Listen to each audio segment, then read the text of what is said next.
We are really lucky tonight to have Lynn Elam, who is a resident of Batavia. She actually served on the library board when the library was being built, the current building. She has a wide variety of experiences. She served on the Library Foundation Board. She served as the director of North Aurora Library and Hinsdale Library, as well as other libraries. She's the past president of the Illinois Library Association. And does anybody recognize what this is? This actually was when I first met Lynn Elam. This was 1998, and Rocket eBooks came out. And this company thought on this £1.50 machine that you might be able to read books. And so Lynn worked on a grant with the high school and the public library, and we actually had among the first ebooks in the state at the high school. And I think that's just a perfect introduction for Lynn, because we're all about change. This was 20 years ago. You know, at that time, I don't think anyone was dreaming that students would have laptops in the high school all the time, that we would have the devices that we have. And, you know, that's a relatively short period of time. Now, from the library point of view, getting these Rocket books was a pain. You know, we didn't know how to check them out. They had to be charged. You had to download stuff, and of course you had to use cords for it, and what if the kids drop them? And it was just a miserable experience, except of course it was actually a wonderful experience. And I still remember a student who was not a big reader, and these cost about $400 or $500 at the time, but one of these students said, you know, I'm going to ask for one of those for Christmas. And I know he did get it for Christmas. And that technology was a big hook for him and really helped spark that interest in reading that I think made him a lifelong reader. So that's, I think, a nice introduction to what Lynn is going to be talking to us about today. So Lynn Elam. Margot worked on that project with us as well, yes. As painful as it was. We did actually receive one of the largest, grants in the state that year to begin to look at how electronic media was going to impact us. And it really has, you know, 20 years seems like yesterday. But when Dan showed that slide, I didn't know what that was. What is that? I don't know. So trending now is a phrase that we hear all the time, right? What's trending on Twitter? What is Donald Trump up to now? What are people talking about? What are people doing? What are people looking at? And all of this is within the context of what are we going to be doing tomorrow? What's happening today impacts what happens tomorrow. So I'm going to start off by talking about what's happening now, what's happening in our community, because in order for you to think about the future of the library, it's important to know what's happening in our hometown. Here's Sam's Club, and the mayor is sitting right here, so I'm a little intimidated. But Sam's Club closed in January, and it was a surprise to many, perhaps not to the mayor, but to many it was a surprise because the parking lot seemed almost always full, right? So a lot of traffic in and out of Sam's Club, and all of a sudden this announcement hits the news and the Batavia Sam's Club is closing down. And this stood out to me for a couple of reasons.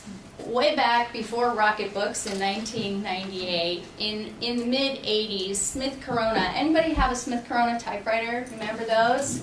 Yes.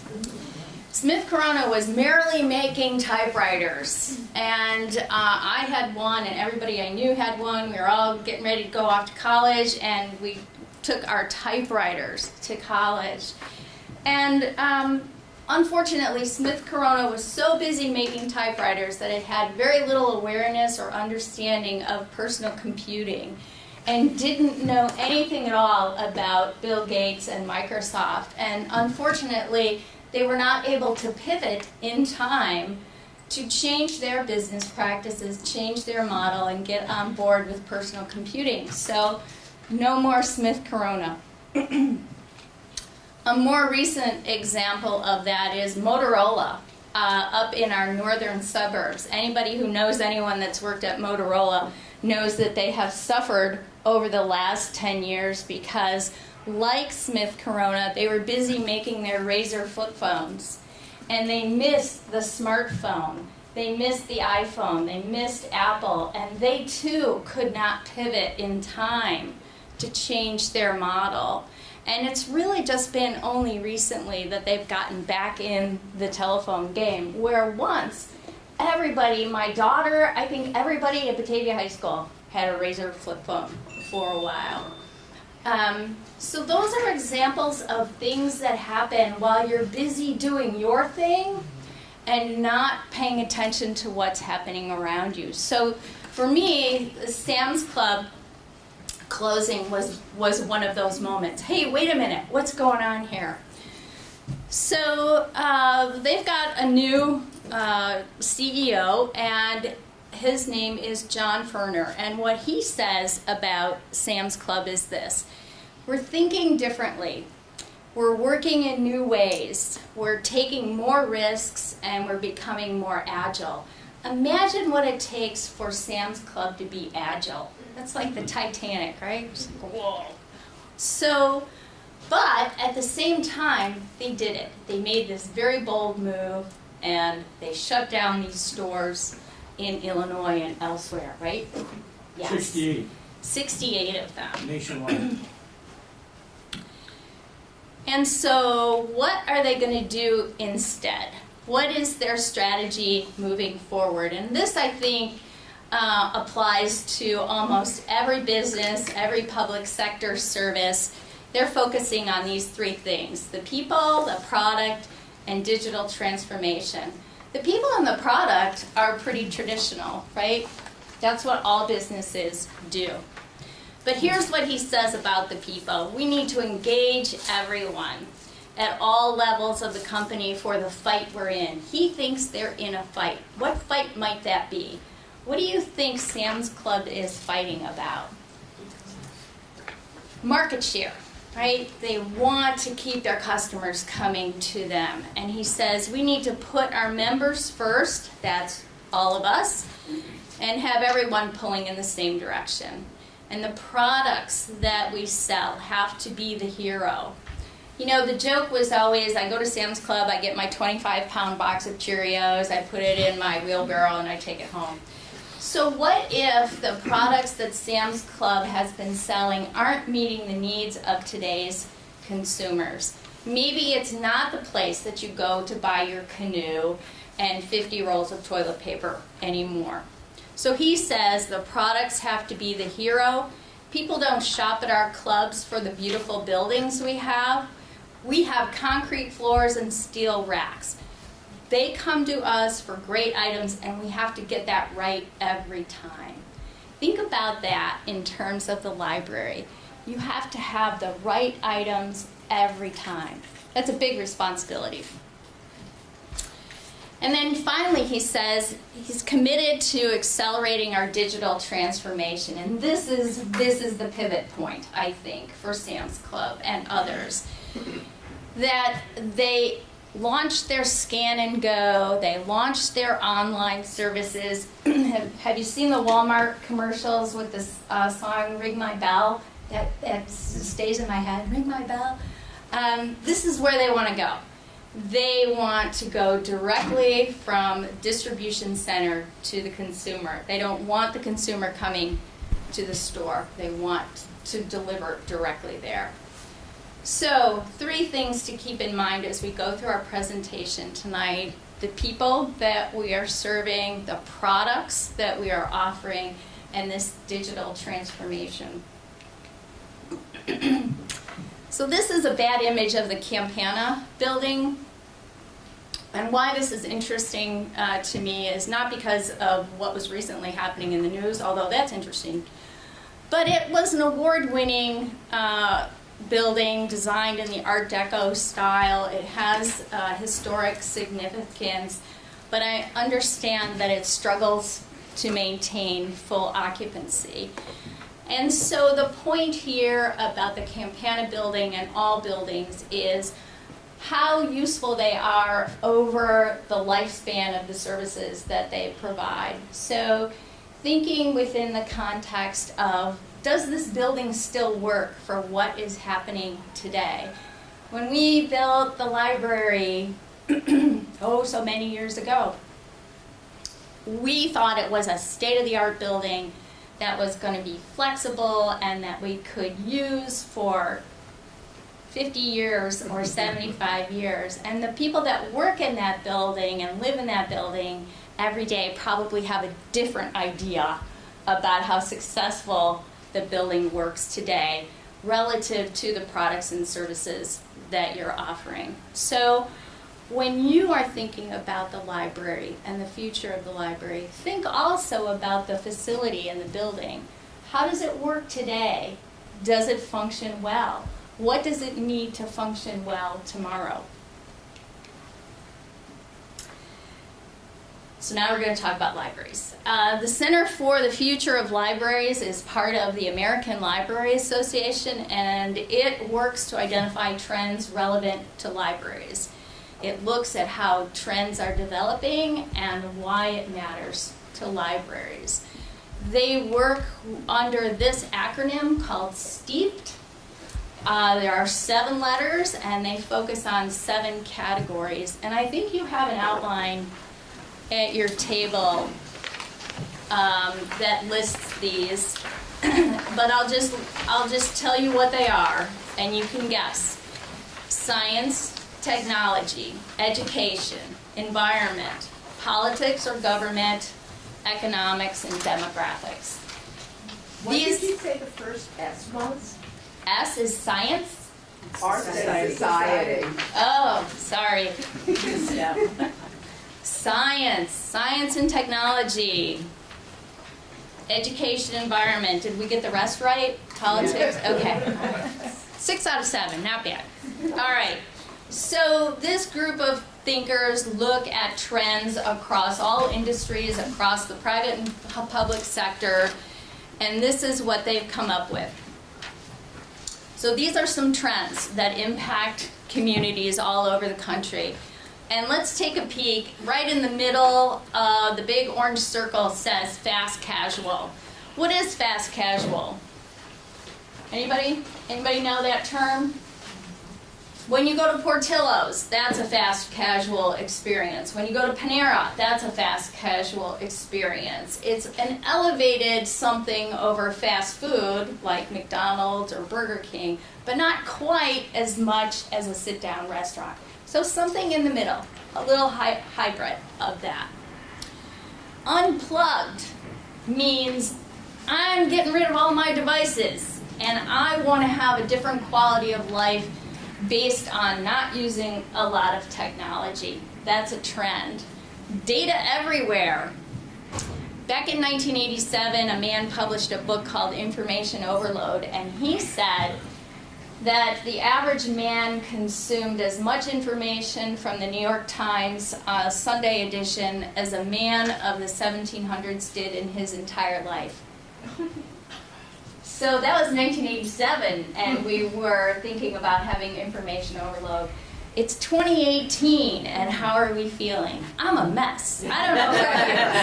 I can't keep up. I absolutely cannot.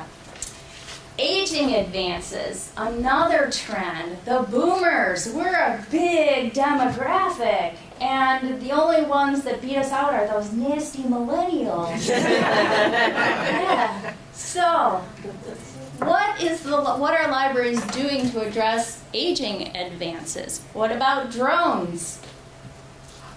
Can you see a drone bringing your library book to you? I can, and I want one.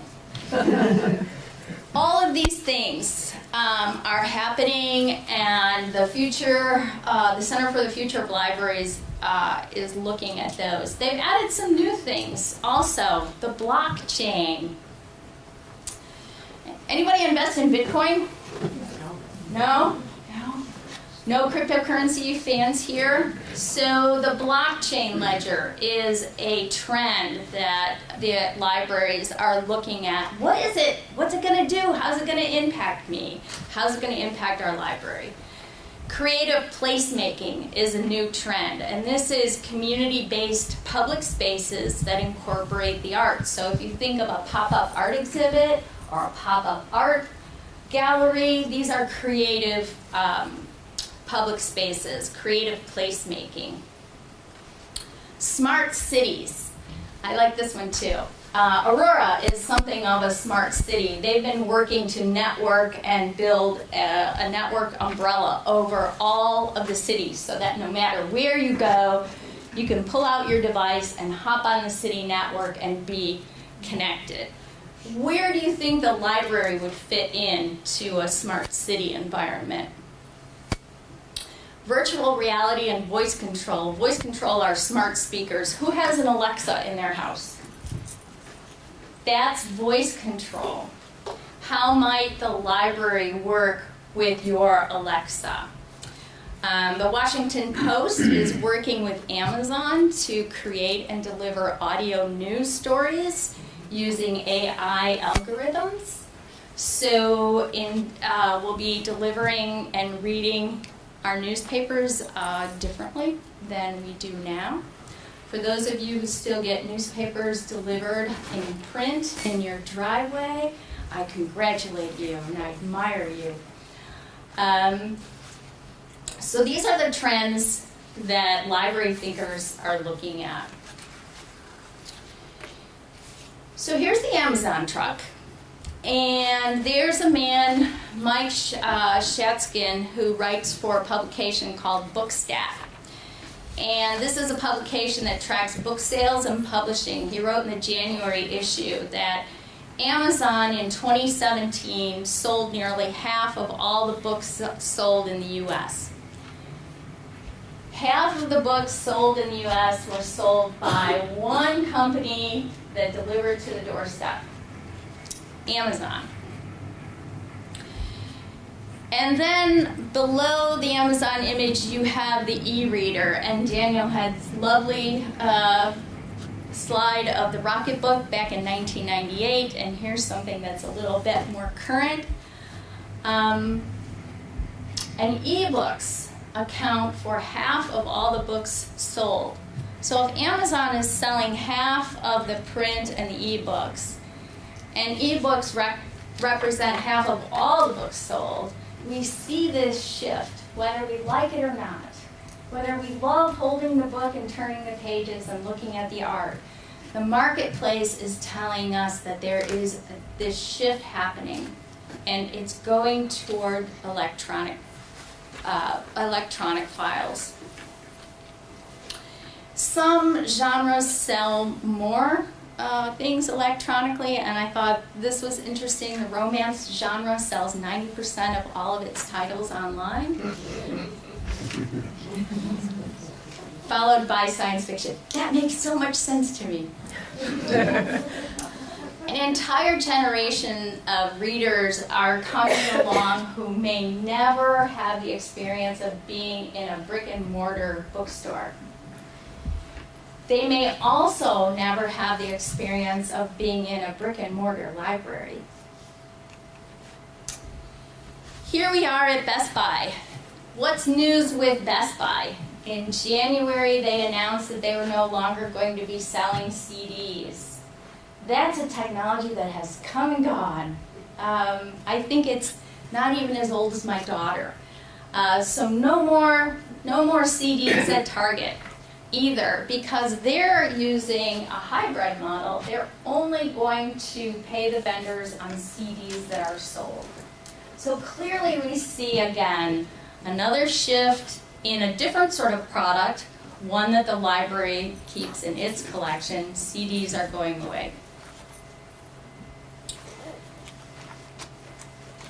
So what about film and video? What's happening there? So for those of you who are sitting close enough, you can see that we've got these double-digit increases in things like streaming. Once again, Netflix, Hulu, Amazon Prime, those things coming directly to you. You don't have to go anywhere. And then brick and mortar rental is down by 20%. So streaming is up 31%, brick and mortar down by 20%. Kiosk delivery, that would be Redbox, also down 16% in 2017. DVD and Blu-ray sales, also down by 14%. So it's about access, not ownership, which is great for the library because that's what the library is all about, right?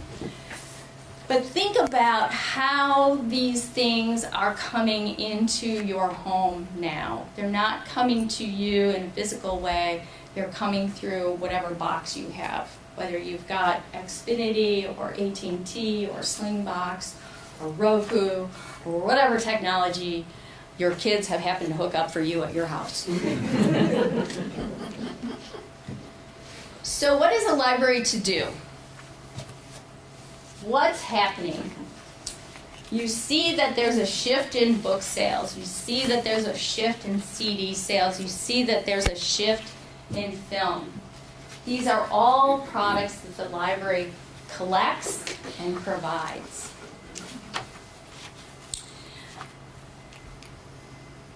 So David Peskovitz, who is a director at the research director at the Institute for the Future in Palo Alto, California, he sees this not as a grim time to close the doors of the libraries, but he sees this as an exciting opportunity for libraries of the future because he says they are poised to become the all-in-one spaces for sharing, creating, learning, consuming, and experiencing. What the heck does that mean?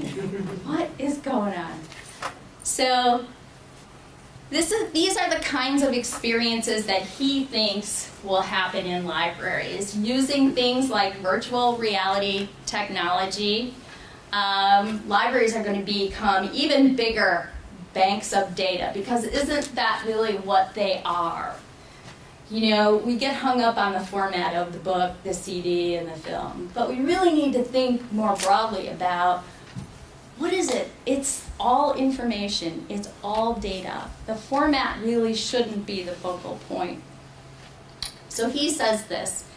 In the future, libraries will be these big banks of data, and you will be able to check out experiences in the same way that you've checked out books or CDs or DVDs. So you're checking out experiences, you put on a pair of VR glasses, and maybe you wanted to be a dog for an afternoon, and you wanted to see what that felt like. So you could do that, and you could run around with these guys. Or maybe you wanted to have an experience of, I'd really like to know what climbing Mount Everest feels like. It's not likely that I will ever get there physically, but I could do it in VR, and I could do it at my library, and that would be a wonderful experience that I could get. So that's what David sees out in the future. That's not in the next 36-month strategic plan of the library, but that's like maybe something for your grandchildren or even your younger children. Those are the kinds of experiences that can happen at libraries. Natalie Gilbert is an educator who monitors trends in schools and libraries. If you can read her blog called The Learning Bird, and she offers up things that are examples of what are happening now in libraries across the United States. I'm always hesitant to compare Batavia Library with other libraries and say, well, you should just throw a 3D printer in there and call it a day, done. Because I think there's more to that story. It's about all of you. It's about the community, what you're looking for. And you know, it's not always a great thing to try to keep up with the Joneses. But what Natalie says is, this is what's happening now. All libraries are maker spaces. From the time you're toddler comes to a story time and makes a craft, to the time that you are working with a 3D printer, or in this case, a horizontal whiteboard, libraries have been and continue to be maker spaces. So the technology people came along, renamed, repackaged what libraries have been doing for their whole life. And so just a reminder to all of you that the library has always been in the business of making, creating, and innovating. In the next slide, you see her examples of flex space. And that's important. Remember, we talked about the Campana building, and we talked about its usefulness and whether it could meet the needs of today's customers. Time magazine has the 3D printer on it. How many of you have worked with a 3D printer? Yeah? Scares the heck out of me. I don't know. Takes too long, it's really loud. But it is the future. And you know, you gotta get on board. There's an example of a 3D printer in the bottom slide. So learn, make, innovate. That's what libraries are all about in whatever form, in whatever age that you find them. And you see here on the bottom left some guys actually working with some yarn.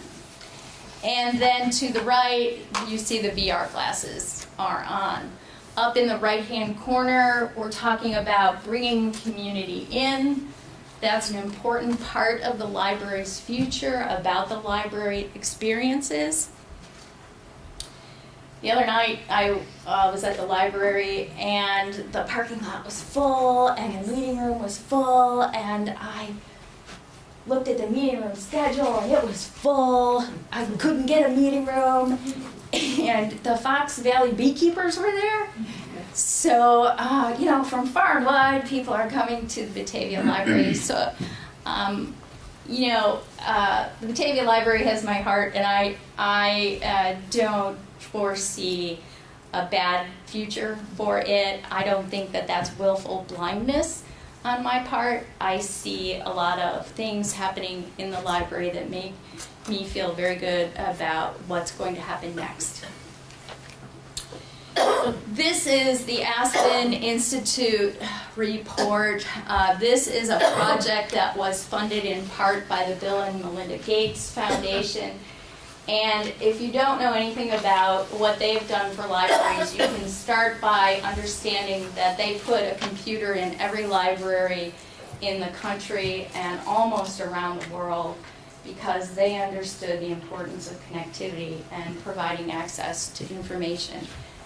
From that day to this, they continue to support libraries all around the world. And one of the things that they've done most recently is fund this Aspen Institute report called Rising to the Challenge, Re-envisioning Public Libraries.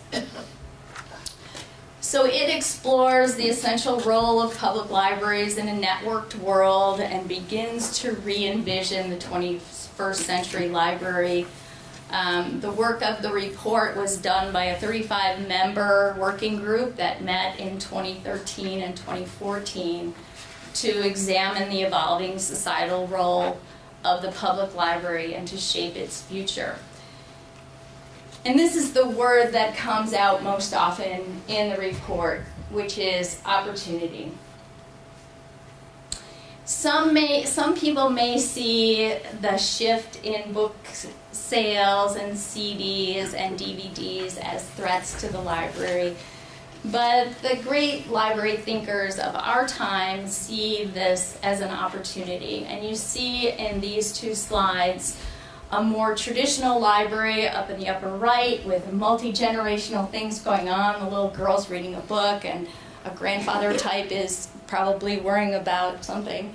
And other people in chairs around. And in the bottom left, you see a couple of young men working on computers in a library that's brightly colored and vibrant and very dynamic. So different strokes for different folks, but lots of opportunity in every library. And now it's your turn. Thinking about what you know about yourselves, your family, your community, your library, thinking about what you've heard tonight, the committee is asking you to re-envision your library. And